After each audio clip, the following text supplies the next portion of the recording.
আসসালামু আলাইকুম এভরিওয়ান, কেমন আছে সবাই? আশা করছি সবাই অনেক বেশি ভালো আছে। আজ চলে এসেছি ভীষণ মজাদার একটা রেসিপি নিয়ে। আজকে আমি আপনাদের সাথে আমড়ার বোল আর রাজমা দিয়ে ভীষণ মজাদার একটা রেসিপি শেয়ার করছি। খুবই সহজ পদ্ধতিতে এই রেসিপিটা আমি আপনাদের সাথে শেয়ার করছি। আশা করছি এই রেসিপিটা আপনাদের সবার ভালো লাগবে। তাহলে চলুন কথা না বাড়িয়ে আজকের এই ভীষণ মজাদার আমড়ার বোলের রেসিপিটা আপনাদের সাথে শেয়ার করি। এই রেসিপিটা তৈরি করার জন্য আমি এখানে আমড়ার বোল নিয়েছি।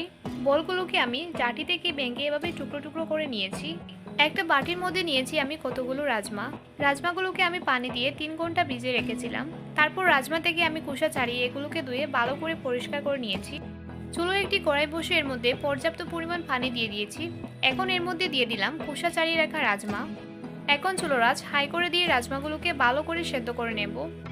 এদিকে রাজমা সেদ্ধ হতে থাক ততক্ষণে আমি আমড়ার বোলগুলোকে সেদ্ধ করে নেব। কড়াইয়ের মধ্যে পর্যাপ্ত পরিমাণ পানি দিয়ে এর মধ্যে দিয়ে দিচ্ছি আমড়ার বোল। এখন এগুলোকেও নেড়েচেড়ে ভালো করে সেদ্ধ করে নেব। আমড়ার বোল সেদ্ধ করতে বেশি সময় প্রয়োজন হয় না, মোটামুটি 4 থেকে 5 মিনিট হলেই আমড়ার বোলটা পুরোপুরি সেদ্ধ হয়ে যায়। দেখতেই তো পাচ্ছেন বোলটা পুরোপুরি সেদ্ধ হয়ে গিয়েছে। এখন আমি এগুলোকে চুলো থেকে নামিয়ে পানি ছাড়িয়ে বোলগুলোকে আলাদা করে নেব। এদিকে আমার রাজমাগুলো ভালো করে সেদ্ধ করা হয়ে গিয়েছে। এখন আমি এগুলোকে নামিয়ে নিচ্ছি। চুলোয় একটি কড়াই বসে এর মধ্যে দিয়ে দিচ্ছি পর্যাপ্ত পরিমাণ তেল।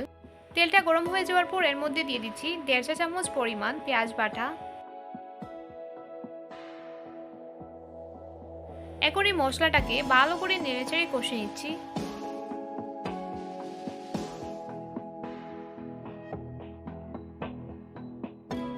মশলাটা ভালো করে কষিয়ে নেওয়ার পর এর মধ্যে দিয়ে দিচ্ছি সেদ্ধ করে রাখা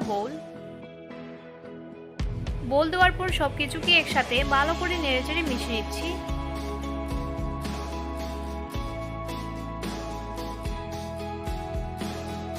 এখন এর মধ্যে কিছু গুঁড়ো মশলা অ্যাড করব।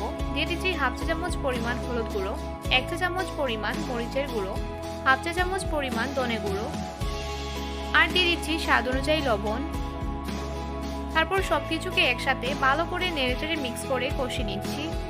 এগুলোকে আলতো করে নেড়েচেড়ে মিক্স করে নিতে হবে, এতে করে বোলটা ভেঙে যাবে না, একটু আস্তে আস্তে থাকবে।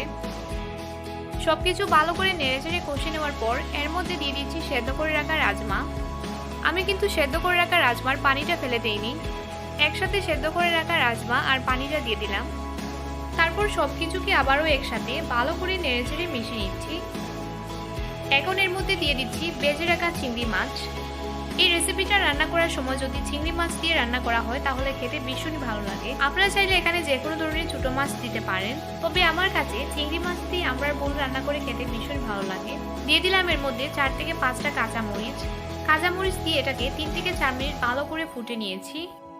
তো আমার আমড়ার বোল রেসিপিটা রান্না করা পুরোপুরি কমপ্লিট হয়ে গিয়েছে। এখন আমি এটাকে নামিয়ে সার্ভ করে নেব।